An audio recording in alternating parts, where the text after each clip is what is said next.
Kinumpirma naman ni OCD Undersecretary Ariel Nepomuceno na meron pang nasa halos 9,000 individual ang nananatili pa rin sa mga 22 evacuation centers sa Western at Central Visayas.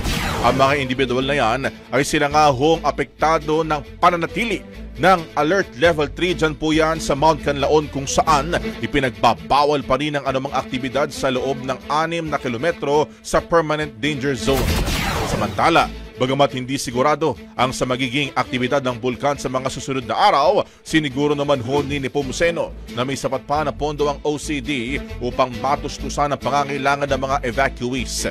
Ngunit, iniisip din daw ng ahensya kung magiging sapat pa ba ang pondo ho nila para sa pagtugon sa mga posibleng kalamidad sa mga susunod na buwan.